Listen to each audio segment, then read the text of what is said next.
Apriani, saya dari program studi PGSD.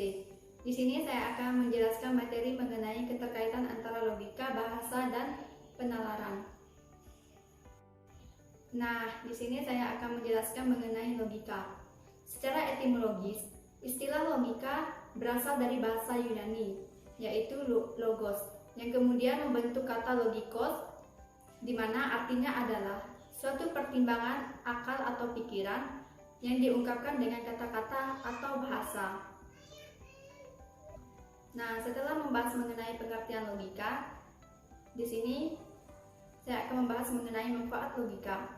Manfaat logika dapat dibagi menjadi 5, yaitu yang pertama, melatih manusia agar dapat berpikir secara kritis, rasional, lurus, dan tertib.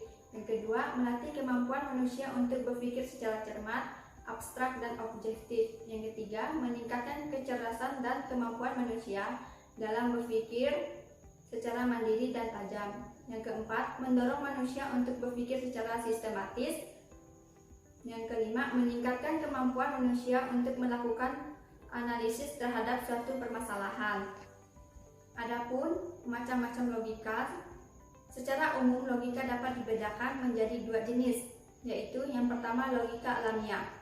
Nah, maksud dari logika alamiah adalah proses kerja akal budi manusia yang berpikir secara tepat dan lurus sebelum dipengaruhi oleh keinginan dan berbagai kecenderungan yang subjektif. Yang kedua, logika ilmiah.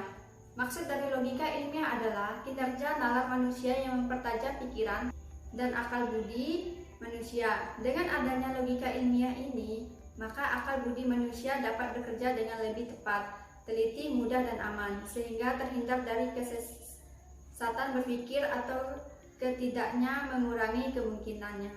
Nah, setelah saya membahas mengenai logika, di sini saya akan membahas mengenai berbahasa.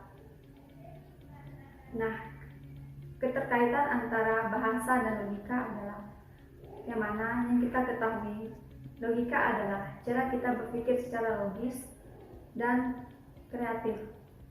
Nah, setelah kita berpikir, tentunya kita akan mengungkapkannya. Nah, bagaimana cara kita mengungkapkannya? Yaitu dengan berbahasa.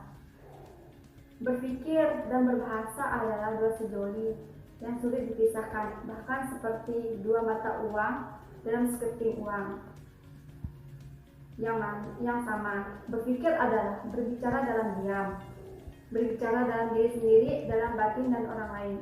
Memang tidak tahu pikiran kita, namun sebagai makhluk sosial kita harus berkomunikasi dengan orang lain. Berarti pikiran kita itu harus dinyatakan dalam kata-kata, tindakan, isyarat tertentu atau nonverbal.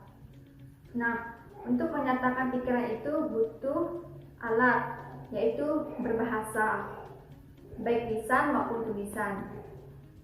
Bisakah kita sebagai makhluk sosial tanpa adanya mengalami interaksi dengan satu sama lain? Nah, maka dari itu perlu adanya berbahasa.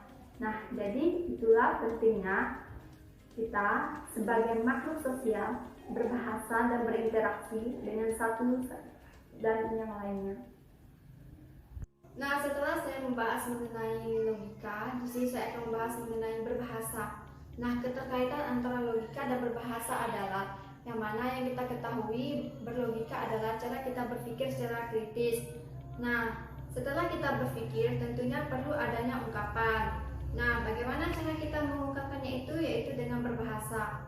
Berbahasa adalah cara kita mengungkapkan atau menyampaikan segala sesuatu yang telah kita pikirkan. Contohnya, kita melakukan penelitian.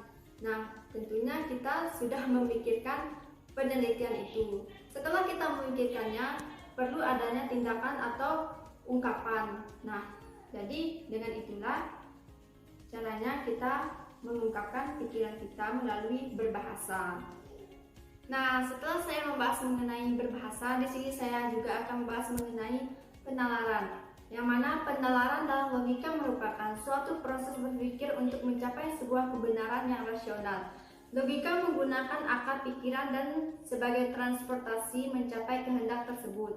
Logika adalah mencegah adanya kesalahan dalam bernalar. Dalam mempelajari logika, kita tak bisa luput dari sebuah penalaran sebagai sebuah pemeriksa kesimpulan.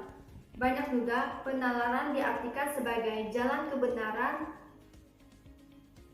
sebuah menarik kesimpulan agar memperoleh suatu kesimpulan yang tepat.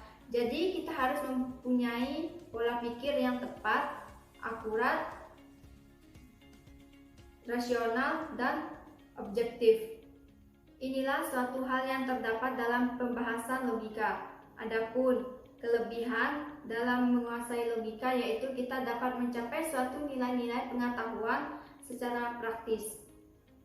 Nah, setelah saya membahas mengenai logika, berbahasa, dan penalaran, di sini saya menarik suatu kesimpulan. Yang pertama, dalam menanggapi permasalahan hidup yang berkembang, manusia menggunakan akal pikiran atau logika. Yang kedua, proses berpikir dalam menarik suatu kesimpulan yang menghasilkan suatu pengetahuan disebut penalaran. Yang ketiga, logika adalah kecakapan berpikir secara tepat dan akurat berdasarkan fakta dan untuk menghasilkan keputusan yang benar atas permasalahan yang ada dan diungkapkan dalam berbahasa. Yang keempat, metode berpikir logika ada dua, yaitu alamiah dan ilmiah. Sekian materi yang dapat saya sampaikan, semoga bermanfaat. Sekian dan terima kasih.